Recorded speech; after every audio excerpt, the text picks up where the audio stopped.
കൊല്ലത്ത് നടക്കുന്ന എൻ്റെ കേരളം പ്രദർശന വിപണനമേളയിലെ പോലീസ് വകുപ്പിന്റെ സ്റ്റാളുകളിലൊന്ന് അല്പം വ്യത്യസ്തമാണ്. സോഷ്യൽ പോലീസിംഗ് ഡിവിഷന്റെ ഭാഗമായുള്ള ഡി-ഡാഡ് ഹോപ്പ് എന്നീ സേവനങ്ങളെക്കുറിച്ച് വിശദമാക്കുകയാണ് ഇവിടെ.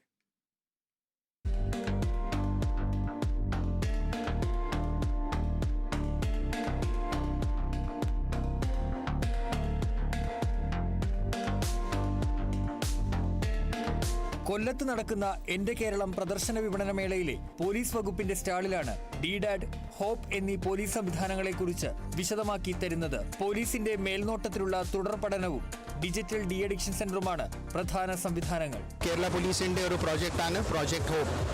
ഇത് SSLCയും +2 ചെയ്യാതെ പോയതിൻ്റെ കുട്ടികളുടെ അവർ ചിലപ്പം കുറേ കാര്യങ്ങൾ കാണും.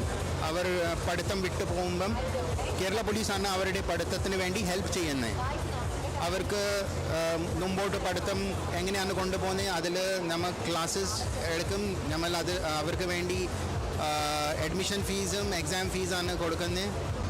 അഡിക്ഷൻ കൂടുതലായിട്ടുള്ള കുട്ടികളെ രക്ഷകർത്താക്കൾ തന്നെ തിരിച്ചറിയുകയും അല്ലെങ്കിൽ അതുപോലെ തന്നെ ടീച്ചേഴ്സോ ആരെങ്കിലും തിരിച്ചറിയുകയാണെന്നുണ്ടെങ്കിൽ അവരെ നമ്മുടെ സെന്ററിലോട്ട് കൊണ്ടുവരാൻ പറ്റാത്തൊരു സാഹചര്യമാണെന്നുണ്ടെങ്കിൽ അവരെ വീടുകളിൽ പോയി വിസിറ്റ് ചെയ്ത് അവർക്ക് വേണ്ട കൗൺസിലിംഗും കൊടുത്ത് അവരെ ജീവിതത്തിലേക്ക് തിരിച്ചു കൊണ്ടുവരുന്നത്. രണ്ടാം പിണറായി സർക്കാരിന്റെ 4ാം വാർഷികത്തോടനുബന്ധിച്ച് കൊല്ലത്ത് നടക്കുന്ന എൻ്റെ കേരളം പ്രദർശന വിപണനമേള ഇന്ന് സമാപിക്കും.